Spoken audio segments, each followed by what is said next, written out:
Tapi mengatakan bahwa kubu sebelah seakan-akan saya ini tidak punya kualitas. Ya, saya mau bilang, Bang, saya banding dengan Anda punya pendidikan cuma 2. Saya S1 3 kali, S2 saya 2 kali. Ya, sebentar, Anda merasa Anda itu tidak bukti bahwa kualitas saya lebih dari Anda. S1 saya lebih hebat dari Anda. Berarti kualitas saya di kubu Pak Jokowi lebih hebat daripada kualitas Anda sebagai pengacara senior. Betul. Karena tadi ada keberatan dari Bung Frits Alor, katanya kubu sebelah kualitasnya seperti ini gitu ya. Mau mengklarifikasi, silakan berdiri. Ya, perkenalkan nama saya Frits Alor, Ketua Umum Dewan Pimpinan Pusat Soliditas Hukum dan Cyber atau DPP Susu atau Perkumpulan Anak Jokowi Pajo. Saya ingin tanya dulu kepada abang saya. Perkumpulan anak Jokowi Pajo. Perkumpulan Anak Jokowi. Oh, ya. Okay. Saya ingin tanya kepada Bang. Dites dulu DNA-nya ada hubungannya dengan Jokowi. Silakan tes aja Bang Roy. Kalau tes nanti kita sama-sama saling tes. Yang pertama saya tanya ke Bang Gofur. Tadi Bang Gofur mengatakan bahwa kualitas kubu sebelah, kualitas yang dimaksudkan itu apa? Tolong jelaskan ke saya. Bang Sangaji, silakan. Silakan. Ya, artinya kan tiba-tiba di pra-peradilan ada beberapa orang dari kubu sebelah. Saya kira semua udah tahu lah siapa Pak Suhadi. Saya langsung masuk Bang. Kalau Anda mengatakan bahwa orang, berarti kenapa tidak sebutkan merek nama orang? Kenapa Anda bawa secara umum? Anda kan belajar tentang kalimat umum, kalimat khusus di bahasa Indonesia kelas 4. Kenapa tidak menggunakan kalimat khusus? Tapi mengatakan bahwa kubu sebelah seakan-akan saya ini tidak punya kualitas. Ya, saya mau bilang, Bang, saya banding dengan Anda punya pendidikan cuma 2. Saya S1 3 kali, S2 saya 2 kali. Ya, sebentar, Anda merasa Anda itu bukti bahwa kualitas saya lebih dari Anda. S1 saya lebih hebat dari Anda. Berarti kualitas saya di kubu Pak Jokowi lebih hebat daripada kualitas Anda sebagai pengacara senior. Betul sekali, Frits Alor Boy. Kualitas kami yang buruk apa? Sebutkan. Sekarang ini kalau adegan ini artinya sudah tidak bisa jawab. Uji. Tidak bisa jawab. Uji coba. Silakan jawab. Adegan wayang udah sampai limbu. Siapa yang maksud kualitas apa? Bodoh atau apa? Bodoh atau apa? Tolong sebutkan sekarang. Ya udahlah, ngapain dijelasin. Enggak, Pak Roy sudah saya tidak bertanya dengan Anda. Nanti ada sesi. Saya minta tolong diklarifikasi. Saya minta dengan hormat diklarifikasi. Saya sebagai ketua umum keberatan dengan pernyataan Anda. Oke, tenang ya, nanti saya jawab. Oke, silakan. Nggak usah marah-marah. Ini bukan forum marah-marah. Ini enggak bersuara. Kayak saya tonton rakyat lah ya. Marah. Jadi gini, Mas Aiman. Sebenarnya kemarin di sidang pra peradilan itu tiba-tiba datang 2 orang. Saya sebut saja Pak Suhadi, memang namanya Pak Suhadi, dengan beberapa orang. Kemudian membawa berkas. Ada surat kuasa, ada surat permohonan untuk turut termohon intervensi, ya. Dan kebetulan dari tim kuasa hukum ada Bang Refli, ada saya, ada Bang Ristan, ada Pak Yaya. Kebetulan saya yang maju. Loh, ini siapa ini? Ini kepentingannya apa nih? Kebetulan saya yang maju depan hakim dan kemudian dokumen itu dibuka. Izin yang mulia, apa kepentingannya? Kami mau memohonkan untuk menjadi turut termohon intervensi. Ini surat permohonan kami. Hakim bingung. Loh, siapa yang mengizinkan Anda? Karena yang kami undang itu adalah orang-orang yang sudah disebutkan dalam surat permohonan. Alasannya begini. Oh, tapi kan disebut ada laporannya Lecumanan, Samuel Sweken, Andi Kurniawan. Itu jadi dasar bagi kami untuk membela mereka gitu. Hakim kemudian mengatakan, Anda tahu nggak bahwa itu hanya disebut sebagai LP di dalam posita. Bukan pihak. Jadi bukan pihak itu. Makanya kemudian disuruh duduk oleh hakim. Dan hakim mengatakan bahwa mohon maaf Pak, ini bukan gugatan perdata. Ini pra peradilan. Dan tidak pernah dalam sejarah pra peradilan seseorang yang tidak punya kewenangan dan tidak turut termohon itu kemudian mau menawarkan diri sebagai turut termohon. Itulah intinya. Bang Gofur bawa kata kubu. Saya pertanyakan, tolong jelaskan ke saya apa pengertian daripada kata kubu. Saya tanya, Pak Suhadi kubu kalian bukan? Itu oknum, sebutkan namanya, bukan bawa semuanya. Tidak membawa orang atau kalau Anda sebutkan saja namanya. Enggak, Pak Roy sudah sebentar. Itu oknum. Pak Roy sudah. Kenapa beliau bawa kualitas kubu? Kata kualitas kubu itu seakan-akan kami Anda ini orang dikatakan bodoh. oknum oleh ini ya. Itulah salah. tapi Bang, tolong Suhadi, klarifikasi. Anda dikatakan Saya oknum minta Anda oleh klarifikasi. si Maksudnya itu Fritz kualitasnya Alor Boy. apa? Oke, Mas Kualitas Mas itu Iman. apakah Apa Anda? kualitas kami ini bodoh? Atau Oke. kami pintar? Tolong sebutkan. Oke, abangku yang ganteng dan pintar. Yes, saya pintar, makanya saya bisa selesaikan Udah ya? 5 Oke ya. universitas. Oke, abangku yang pintar dan ganteng. Yang saya tahu Pak Suhadi kan suka kompres. Kemarin waktu Mas Roy tidak ditahan, Oh iya, kan dia kompresnya bareng kompres tuh. terus dia. Ya kan, dan ikut marah-marah juga itu. sampai suatu saat nanti otaknya harus dikompres. Oke lah, Yang mungkin ditanya menurut saya adalah Bang Gofar kualitas. tidak bisa Maksudnya jawab. apa? Saya tidak mau dengar penjelasan Anda karena Anda tidak bisa jawab. Oke. Satu lagi terakhir, sebagai alumni UGM saya ingin tanya dulu.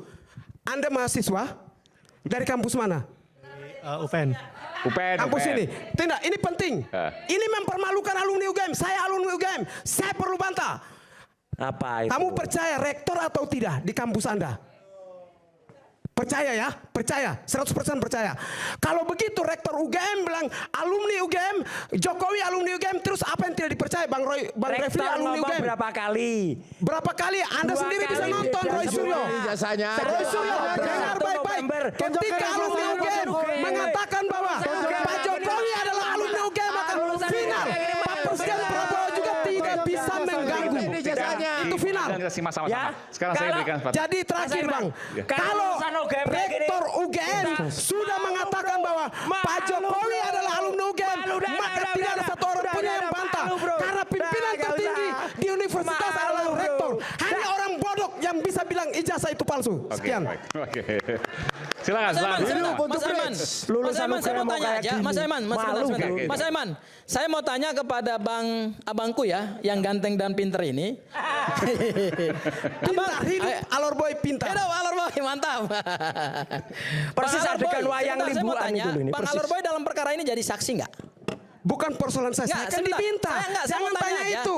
Bang Alor Boy dalam perkara ini jadi Saya saksi. bukan, tapi bicara Anda tadi kubu. sebutkan kubu. Makanya saya Nggak, ingin bukan. mempertanyakan ke Saya- Anda menjawab ke saya.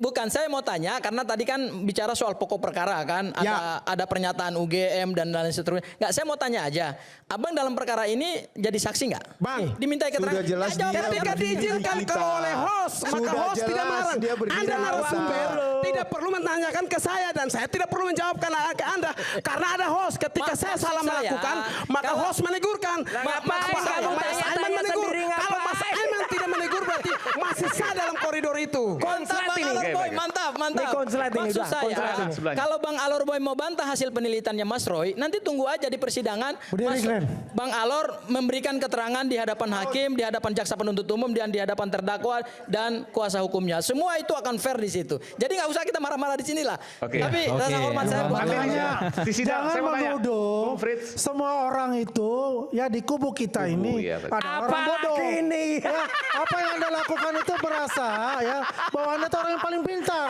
Ya. Sedangkan Anda sendiri ya adalah tukang adu domba selama ini. Kalau kita lihat. Apalagi Ya. ini ngomong. Jadi apa yang mana tunjukin ijazahnya? Ijazah Pak Tunjukin Jokowi aja tunjukkan. ijazahnya. Mana tunjukkan ijazah Pak nanti Jokowi di selama sidang. ini? Tunjukin saja ijazahnya, tunjukin kalau berani. Tunjukin kalau berani. Ijazah Pak Jokowi. Saya menantang. Roy Suryo kalau berani tunjukin ijazahnya. Coba sekarang. Coba Berani tunjukkan. tunjukin. Nanti di sidang udah disampaikan. Tapi Mas Ngapain? Roy ijazah Pak Jokowi. Lah ngapain ditunjukkan? Udah sering kan? Ngapain sih? Nah, nggak berani. Mas Aiman gini. Oke, oke. Nggak berani nunjukin lagi. Ijazahnya palsu. Mas Aiman, Tetap palsu, Mas Aiman, harus 99,9% palsu. Ngapain Mana Forum tunjukin? persidangan kan, Ngapain kan kita tuh? Mana belum ijazahnya? forum persidangan ya Mas Aiman ya. Iya. Oke. Semua pembuktian material maupun pernyataan UGM maupun alat bukti maupun barang bukti yang ada di dalam berkas perkara Iya, diuji di semua akan pengadilan diuji itu. dan dibuktikan. Semua juga Tunggu udah saja tahu, waktunya. Bang Itu Bobo. jangan pengulangan Tanggal lagi 2 lah. kita udah kick off Kasih ya. kesempatan, kasih Tanggal kesempatan. dua Jangan kita pengulangan udah lagi. kick off, tanggal dua. Udah Tunggu selesai tanggal untuk dua. dia. aja pemikiran Terlalu Anda. banyak Udah berbicara. tanggal mainnya. Dan itu hanya Simpan Silakan, untuk silakan, Bang. eksepsi. simpan eksepsi. Oke, ya, Bersabar selamat aja malam. Bapak-bapak. Boleh berdiri, boleh. Simpan Berdiri, untuk boleh. Tanggal 2 eksepsi. semua akan kita mulai. Boleh berdiri. Ya, Abang assalamualaikum perkenalan nama warahmatullahi siapa? wabarakatuh. Ya. Selamat malam. Apalagi nih? Ya, mungkin Pengganti perkenalan Rawis, saya dari GPNI. GPNI itu adalah generasi Perubahan Nusantara Indonesia. Mas Generasi Suryo. Perubahan Nusantara ya, Indonesia. Perubahan Nusantara Oke. Indonesia. Ini- saya sebagai ketua umum. Relawan Mas Gibran juga? Ya, kami tegak lurus pada Prabowo Gibran dan tegak lurus pada Pak Jokowi. Ini relawannya Prabowo Gibran. Tentunya kami adalah pendukung Pak Jokowi, Mas Iman. Jadi dari tempat ini saya ingin bicara gini. Saya tidak bicara soal hukum, karena saya pikir abang-abang yang di depan yang terhormat ini sudah sangat pandai dan tidak bisa saya jabarkan satu persatu. Tapi saya ingin berbicara dari suara rakyat yang paling kecil, mungkin saya ya. Bersama-sama dengan rakyat yang ada. Saya begini nih, yang pertama kami itu sebenarnya udah capek dengan situasi dan keadaan ini, menggembor-gembor dengan keadaan ini. Saya pikir proses peradilan ini sedang berjalan, kita hormati itu, dan saya terlalu percaya bahwa penegakan hukum ini akan berjalan seadil-adilnya, itu yang kami harapkan. Kemudian yang kedua adalah kami GPNI ini akan terus mengawal setiap proses pra-peradilan ini sampai tuntasnya, karena di dalam GPNI ini sendiri kami ada punya lembaga hukum yang sudah kami bentuk, tentunya bahwa kami akan mengawal setiap proses hukum yang berjalan sampai dengan selesai. Dan harapan kami dalam proses hukum yang sedang berjalan ini, kami berharap setiap penegak hukum yang terlibat di dalam proses hukum ini boleh melakukan penegakan hukum yang seadil-adilnya dan sebenar-benarnya. Jadi tidak ada intervensi dari orang-orang yang terus mengembar-gembor sesuatu hal yang mungkin nanti semakin bikin rakyat menjadi pusing. Kami pusing dengar itu, karena ini dari hari ke hari, bulan demi bulan, dan tahun demi tahun tidak pernah berhenti. Dan saatnya kita menghargai proses pra-peradilan yang ada, kita kawal ini boleh berjalan dengan baik, dan keputusan ini boleh berjalan dengan baik, Mas Iman. Itu yang kami harapin. Mungkin bapak-bapak yang ada di atas sebagai pengacara ataupun sebagai pendamping daripada setiap sisi kiri dan kanan, ataupun setiap yang tersangka maupun pelapor dan lain sebagainya. Tapi kami dari GPNI kami berharap bahwa proses ini boleh berjalan dengan baik. Dari tempat ini pun saya mewakili semua generasi perubahan Nusantara Indonesia, khususnya GPNI maupun masyarakat yang benar-benar yang punya satu tujuan dengan kami. Kami percaya bahwa ijazah Pak Jokowi itu benar, asli, sekalipun nanti pada saat dibuktikan di pra-peradilan. Tapi sampai dengan saat ini kami GPNI kami percaya bahwa itu asli. Oleh sebab itu kami berharap sudahlah, akhiri semua opini-opini yang menggiring membuat rakyat itu semakin pusing. Kami hargai semua proses peradilan yang ada. Kalau bapak-bapak sebagai seorang intelektual, saya berharap juga nih mewakili GPNI, mewakili semua rakyat yang ada, entah siapapun itu tanpa terkecuali, berkatalah yang baik dan yang benar, katakan yang jujur, katakan yang sebenar-benarnya, yang seadil-adilnya, hargailah kami rakyat yang paling kecil, karena kami butuh keadilan. Cukup dari saya, sekian wakili GPNI. Salam kemenangan. Mas Aiman, makanya jangan salahkan Mas Gafur kalau tadi berkomentar soal kubu sana. Pembuktian ijazah itu bukan di pra-peradilan. Rekamannya diputar lagi deh. Dia tadi ngomong pembuktian ijazah itu di pra-peradilan. Belajar dulu Mas, terima kasih. Oke. Silakan Bung Al-Katiri. Terima kasih. Jam berapa? Ya, memang 3,5 jam ya. Tidak bicara dan tidak mengomentari. Tapi karena saya adalah lawyernya Ibu Tifa ya. Tapi sebelum saya bicara itu, karena tadi ada pembicaraan hukum ya. Jadi saya terusik untuk berkomentar tentang itu. Satu hal lagi. Pra-peradilan yang dilakukan oleh Mas Roy itu dampaknya luar biasa. Dampaknya luar biasa? Dampaknya Kenapa? luar biasa. Karena begini, jika ditemukan nanti ada bersalah, ada pelanggaran undang-undang atau kewenangan, maka pasal 23 di KUHP yang baru ini harus diterapkan. Yaitu jika penyidik atau penyelidik di luar kewenangannya atau di luar undang-undang atau tupoksinya ya, maka dapat dimasalahkan secara administrasi, etis, bahkan dapat dipidanakan. Penegak hukumnya? Iya. Oke, tapi saya tanya, kalau memang begitu berarti kenapa Dr. Tifa mencabut pra-peradilan itu? Karena Dr. Tifa itu hubungannya dengan penahanan, bukan yang lain. Sementara memang Mas Roy? Sepakat lain. Prapitnya itu petitumnya lain. Jadi begini. Penggeledahan. Beda. Materinya beda. Dokter Tifa kemarin soal penersangkaan, kemudian penahanan. Saya kan soal yang kemudian penangkapan dan lain sebagainya. Iya. Jadi beda. Memang, kita saling menghormati. Kita saling menghormati. Memang dari awal. Tapi ini bukti bahwa saling mendukung. Oh, saling mendukung. Dari awal jika ada penahanan maka kita lakukan prapit. Tapi faktanya tidak ada penahanan. Jadi menurut Ibu Tifa tidak ada korelasinya lagi untuk prapit. Itu sudah disepakati lah oleh semuanya. Oleh sebab itu langsung ke pokok perkara. Dan sudah dijadwalkan insya Allah tanggal 2 besok adalah sidangnya. Hari Kamis ya? Iya, untuk pembacaan dakwaan. Di PN Jakarta Timur pukul 10. PN Jakarta Timur pukul 10. Jam 9, oke. Yang kedua, yang masalah hukum lagi, sebenarnya sih tidak seharusnya ini sampai ke pengadilan. Dari awal, itu kalau saya boleh katakan, itu sudah cacat dalam kandungan itu. Kenapa saya namakan? Bahkan mati dalam kandungan, bukan cacat lagi. Karena peristiwa di Mabes itu belum selesai sampai saat ini. Yaitu penghentian penyelidikan di Mabes itu kan berdasarkan laboratorium. Pernah saya katakan di sini. Yang mana pelanggaran laboratorium itu ada aturannya secara formal. Yaitu harus ada dilampiri dengan laporan polisi dengan nomor laporannya, ada BAP, kemudian ada berita acara penyitaan. Yang mana berita penyitaan baik di KUHP lama maupun KUHP baru. Di KUHP lama itu pasal 1.16 itu jelas dinyatakan bahwa penyitaan itu adalah dalam taraf penyelidikan, penuntutan dan persidangan. Sedangkan kemarin baru Dumas. Nah itu sudah ada pelanggaran dan itu kami komplain. Dan komplain itu direspon.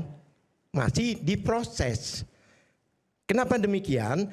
Seharusnya yang di Polda ini tidak boleh adanya laporan sebelum di sana selesai karena berhubungan dengan beberapa kali yang katakan oleh Bang Refli yaitu berhubungan dengan undang-undang PSK. Perlindungan saksi dan korban. Kenapa demikian? Jika ada laporan, maka tidak boleh ada laporan balik sebelum inkrah. Itu pasal 10, yaitu Undang-Undang Nomor 31 2014. Tidak boleh. Nah, siapa yang tidak boleh dilaporkan? Pelapor dan saksi, jangan lupa. Dan beliau-beliau ini pada waktu ke UGM, beliau itu sebagai saksi. Jelas, bahkan kami ajukan sebagai saksi, walaupun beliau itu ahli, tapi kapasitasnya pada waktu itu sebagai saksi yang dilindungi oleh Undang-Undang PSK. Saya berapa kali bahkan kalau JPU sampai ini P21 kan berarti JPU juga melanggar Undang-Undang PSK ini. Ya kan? Sampai inkrah, sampai sidang, sampai Mahkamah Agung, jika itu tidak terbukti baru dilaporkan. Ini faktanya tidak. Itu ada suratnya dari Irwasum. Makanya pada waktu itu kami ke Irwasum, kenapa enggak prapit? Kami menjawab jawaban dari Irwasum, satu. Yang kedua, ya kan, kenapa laporan ini? Saya katakan bukannya cacat, tapi sudah mati dalam kandungan. Seharusnya laporan di Polda ini tidak ada. Yang kedua, yaitu RJ. RJ itu berdampak, ada konsekuensi. RJ itu mekanismenya diantaranya ada pencabutan laporan. Laporan itu ada nomornya. Laporan nomor sekian. Baru SP3. Nah, sedangkan di dalam laporan itu dengan satu laporan isinya 8 orang. Nah, kalau dicabut kan harusnya kecabut semua. Oleh sebab itu, laporan di Polda itu adalah batal demi hukum. Seharusnya dari awal ya. Ini jangan disepelekan. Itu fakta. Kemudian lagi yang ketiga ya, sidang ini bakal lama Mas, mungkin 3 tahun mungkin. 3 tahun sidangnya? Iya. Kenapa? Nanti saya beritahu kenapa. Kemudian alasan kenapa alasan sidang ini bisa lama sebentar, sampai 3 tahun? Alasan tidak ditahannya itu tadi kan disinggung. Ya intinya lama sekali lah ini. Iya. Kenapa? Karena saksinya 135 orang. Dan itu harus dihadirkan semuanya? Ya harus dong. Kalau tidak dihadirkan kenapa? Kan jadi pertanyaan. 135 orang, kemudian dari kita anggap aja 150. Oke. Kami biasanya, tim kami itu 100 dari Pak Jokowi, 135 30. Iya. Dari pihaknya Saya tidak tahu. Tifa sama Mas Roy Anggap kurang lebih aja keseluruhan 175 lah. Nggak punya saksi dia. Kita 130. Mereka nggak punya saksi kok. Kami sudah ajukan saksi. Enggak, saksi itu pada persidangan, Mas. Bukan pada penyidikan.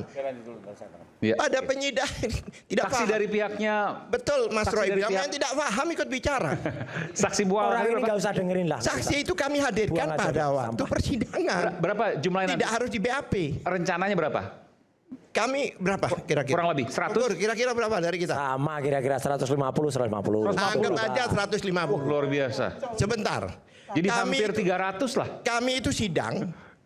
Sidang itu kalau tim kami 2 orang atau 1 orang itu sampai malam. Kami betul minta pertanggungjawaban mereka saksi-saksi sampai malam. Anton Permana yang kami pegang. Enggak sampai 20, 15 orang. 1,5 tahun itu sidangnya. 66 kali. Kebayang enggak ini? 150 keanggap aja 1 minggu sekali. Kali 7 berapa?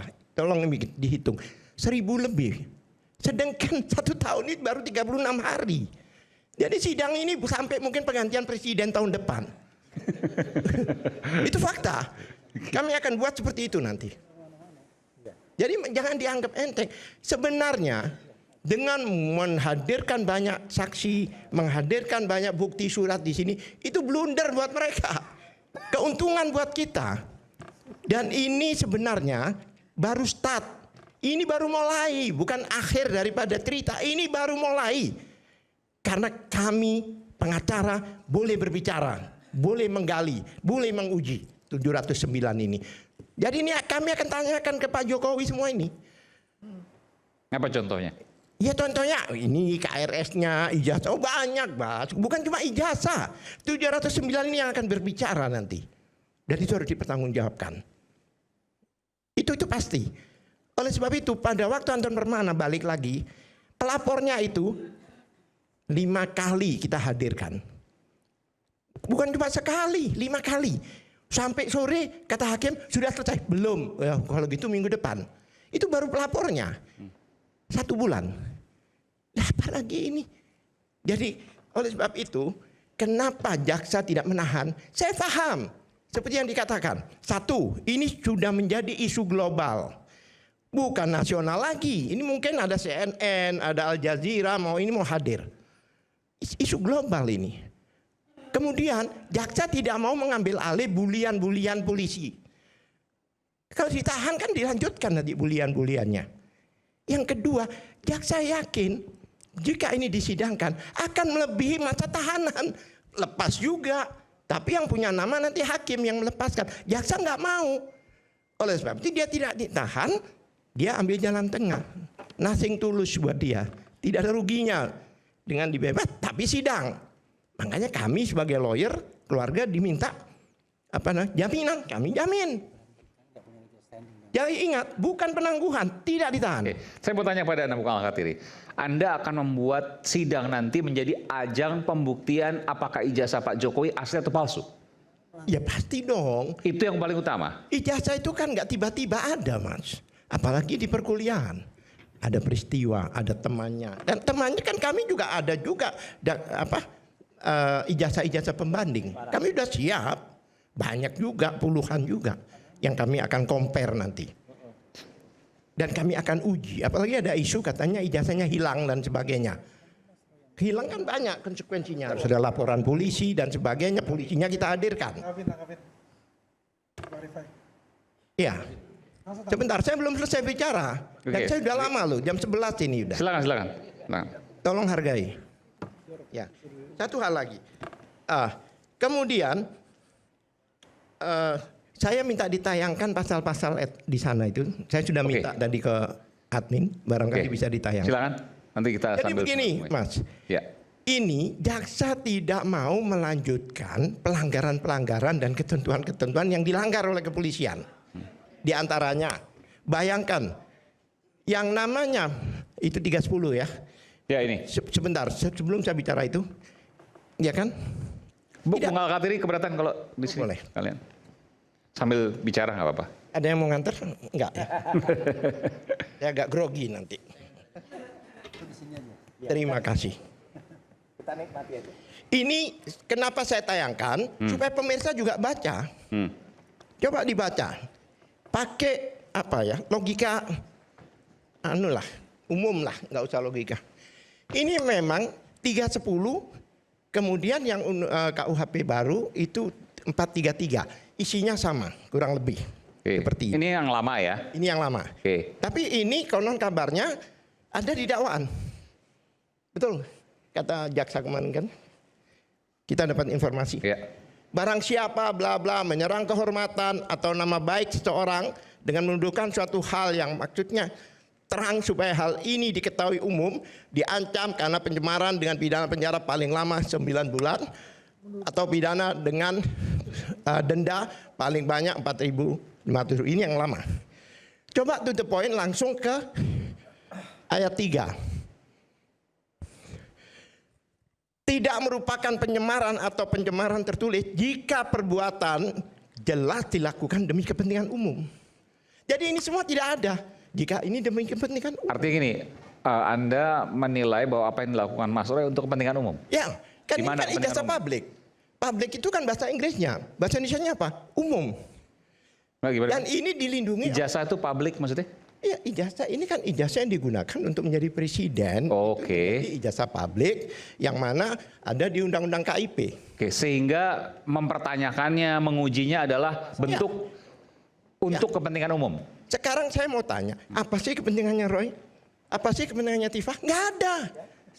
Semua untuk rakyat dan masyarakat. Karena sejak awal isu ini ada. Sampai ada persidangan yang 6 tahun itu dengan bukti fotokopi, kebayang nggak? Itu fakta. Coba ini zong ini. Karena ini merupakan kepentingan umum. Umum itu kan bahasa Inggrisnya public kan? Oke. Pasal berikutnya loncat aja langsung to the point. Ini, coba dibaca. Setiap orang, pasal 32 ya, dengan sengaja dan tanpa hak atau melawan hukum dengan cara apapun mengubah, menambah, mengurangi, melakukan, merusak, menghilangkan, menyembunyikan suatu informasi elektronik dan atau elektronik milik orang lain atau milik publik. Pertanyaan saya, apakah Mas Roy ini merubah? Kalau merubah itu awal dan akhir beda. Sama sekali tidak. Dia hanya mengkaji, menganalisa. Dia tidak merubah. Mana buktinya? Berubah ijazah Jokowi? Enggak kan? Dan enggak ada melakukan transmisi itu. Dan satu hal lagi, informasi elektronik. Jadi siapa yang memiliki informasi elektronik? Apa Jokowi pernah mengupload? Jadi informasi elektronik itu milik siapa? Milik Dian Sandi. Ngerti maksudnya? Jadi yang dimasakan bukan hanya dokumennya, tapi dokumen dan informasi elektronik. Jokowi tidak pernah mengupload. Lah pertanyaan saya, siapa yang memiliki informasi ini? Dian Sandi, bukan Jokowi. Saya mengupload fotonya Michael Jackson. Informasi elektronik. Milik siapa itu? Saya, bukan milik Michael Jackson. Ya kan, apalagi katanya Jokowi tidak mengakui katanya itu ijazahnya. Lah mau lebih jauh lagi. Inilah yang membuat jaksa itu lama. Bukan masalah bukti, bukan masalah unsur deliknya tidak kena. Pasal berikutnya. Ini pelajaran ya, gratis ya. Setiap orang dengan sengaja dan tanpa hak atau melawan hukum melakukan manipulasi, perubahan, menghilangkan, merusak informasi elektronik dan atau dokumen elektronik dengan tujuan agar informasi elektronik atau dokumen elektronik tersebut dianggap seolah-olah data yang otentik. Jadi dari sesuatu yang nggak benar dijadikan otentik. Berarti mereka ini berjasa. Membuat jasa yang palsu dijadikan otentik. Dan pasal ini jadi diterapkan, ini pengakuan dari pelapor bahwa ijazahnya palsu. Dirubah menjadi otentik. Ini masalahnya, Mas. Kalau kita cuma ngomong, masyarakat tidak tahu, makanya saya kasih tulisan. Supaya jelas. Ini. Oke, baik. Belum selesai. Belum selesai. Oke, satu poin lagi ya. Oke. Gak apa-apa. Hah, borongan. Iya. Puasa gak bisa. Satu poin lagi yang paling penting, silakan. Tapi saya ada beberapa pertanyaan nanti yang saya akan sampaikan ke Bung Rifai. Padahal saya sudah ngantuk loh. Iya. Kemudian gini, keanehan-keanehan ini tiba-tiba tanggal 13 Januari Pak, Mas Iman, itu pelimpahan.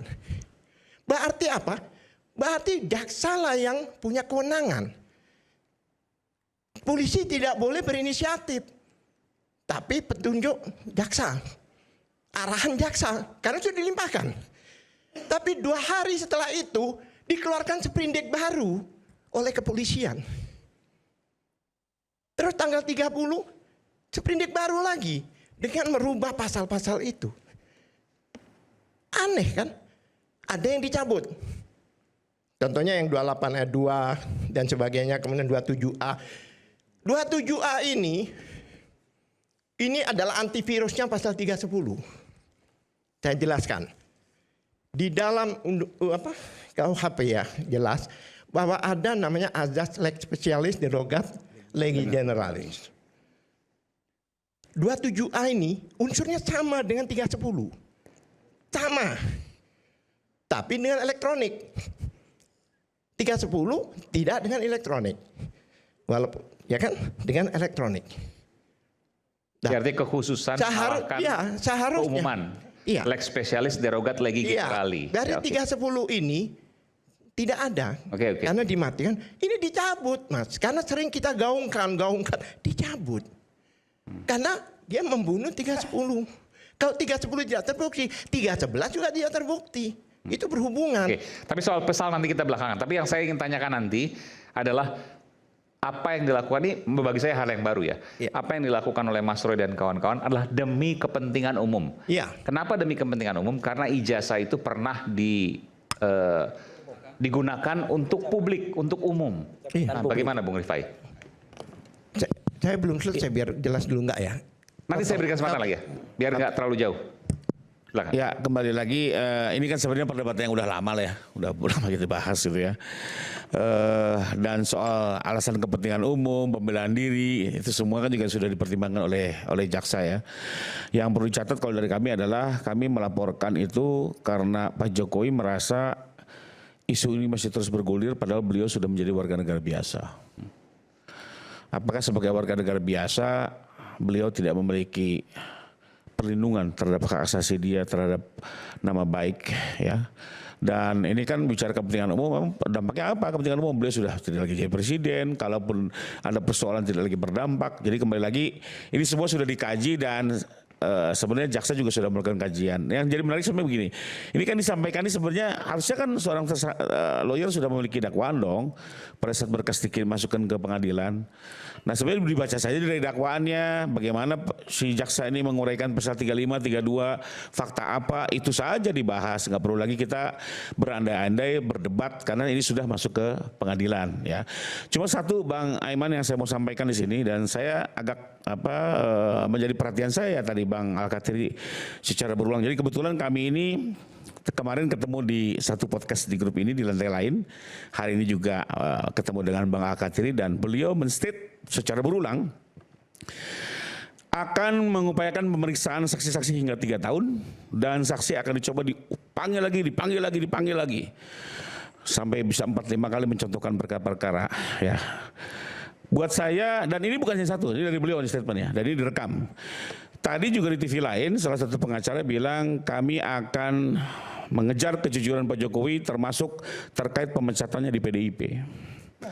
Saya melihat ini sudah ada upaya mengintimidasi. Mohon maaf, diulangi lagi mana, Bung Lepe? Di TV lain, ya, bisa dibuktikan nanti. Ada salah satu pengacara menyatakan kami ingin menguji kejujuran Pak Jokowi termasuk mempertanyakan pemecatan di PDIP. Apa kaitan maksudnya? Saya jawab aja. Ya itu satu ya. Dan tadi dinyatakan akan 4 kali memeriksa saksi berulang-ulang. Jadi 3 tahun itu satu saksi 120. Kalau lihat podcast kemarin, tiap hari akan dipanggil lagi. Yang mulia saya ingin panggil lagi. Jadi ada rencana seperti akan menteror, mengintimidasi, menakut-nakuti para saksi. Ya. Padahal di satu sisi beliau menyatakan undang-undang perlindungan saksi dan korban. Apa sih esensi perlindungan saksi dan korban? Bahwa saksi dan korban itu tidak bisa diintimidasi. Ya. Dan ini kalimat ini bisa kita tafsirkan. Mau ada apa ini? Nah, saya justru dari sini saya meminta perhatian Ketua Pengadilan Negeri Jakarta Timur, Majelis Hakim, Ketua Pengadilan Tinggi dan Ketua Mahkamah Agung agar betul-betul menegakkan undang-undang perlindungan saksi dan korban dan menjaga persidangan ini sesuai dengan fokusnya. Nah, kebetulan ada abang juga keluarga besar dari Mahkamah Agung. Jangan digunakan ini untuk sarana untuk membuli, menekan, menakut-nakuti para saksi. Ya, itu harus bisa dibebaskan dari rasa takut. Biarlah mereka menjelaskan fakta yang sebenarnya, ya, di bawah sumpah. Kalau itu silakan diuji. Tapi kalau ada niat-niat mengintimidasi, perlu kita lawan. Karena buat saya itu nggak benar dan hakim harus menegakkan itu, ya. Karena jangan sampai para saksi ini pada takut dengan kalimat-kalimat seperti ini, ya, seolah-olah akan terjadi intimidasi, pertanyaan lebih. Karena begini, hukum acaranya adalah betul seorang advokat itu wajib menguji kebenaran. Ya, seorang saksi kalau ketahuan berbohong dia kejar, wajib itu. Termasuk mendudukan perkaranya sesuai hukum itu wajib. Tapi kalau saya tendensinya bertanya di luar konteks perkara, ya. Tadi Bang Aiman sendiri bilang apa hubungannya gitu, ya. Tapi dinyatakan di televisi tadi. Ada rekamannya gitu, ya. Dan rekaman ini akan saya kumpulkan, saya akan bicara tim, saya akan bersurat kepada Ketua PN bahwa ada indikasi akan dilakukan seperti itu, sehingga saya berharap Ketua Majelis akan menjaga betul para saksi diperiksa secara objektif. Tidak ada intimidasi atau upaya-upaya untuk menakut-nakuti para saksi. Siapapun itu, ya. Apalagi ini banyak saksi dari daerah, orang sudah sepuh. Biarlah tugas pengacara ini tetap mulia, terhormat, ya, sesuai dengan hukum acara dan tidak bertujuan untuk melakukan hal-hal lain di luar tugas dan tanggung jawab sebagai seorang pengacara. Itu mungkin yang saya tambahkan karena ini sudah berulang dari Bang Al-Katiri dan tadi di televisi lain ada kalimat seperti itu. Saya akan kumpulkan rekaman ini untuk betul-betul jadi bahan kajian tim kami. Saya mau tanya, kira-kira arahnya kemana ya kalau menguji pemecatan Pak Jokowi dari PDIP? Nah, itu dia. Saya juga bingung apa konteksnya di perkara ini gitu, ya. Selain diduga ini menjadi satu ajang politisasi, ajang untuk kembali merusak nama baik dan segala macamnya yang akan diupayakan melalui cara-cara hukum dan menurut saya ini perlu dilawan. Dan saya sangat mengharapkan ketegasan Ketua Majelis Hakim, Ketua PN Timur untuk bisa mendudukan, memimpin persidangan ini secara objektif dan benar, dan para advokat juga bisa menjalankan tugasnya secara proporsional dan profesional. Mungkin itu saja sebagai catatan. Sebentar, saya tanggapi. Ini menarik. Ini menarik. Ya, ini persoalannya sudah kentara, ya, seperti menarik ke arah politik untuk itu. Ada seorang pengacara, pasti dari kubu mereka, kalau Bang Rifai mengatakan itu. Ya, artinya yang selama ini kita duga, ternyata ini Nah, efeknya apa sih kalau seandainya dibuka lagi kan udah selesai? Maksudnya gimana? Saya masih belum bisa dapat.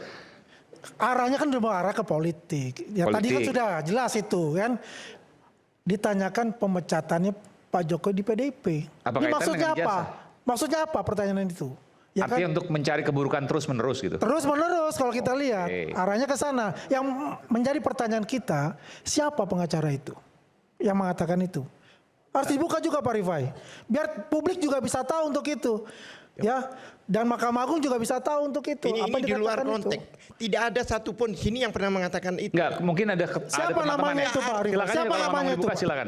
Inisialnya PS di salah satu TV sebelah, dan saya diwawancara tadi dari jam 6:30 sampai jam 3. Ada rekaman. Inisialnya PS. Siapa yang bicara? Ya, silakan cek rekan-rekan sendiri. Papa Sierra. Ya, tapi sudahlah. Pokoknya kami ini akan kumpulkan, kami akan bahas dalam tim.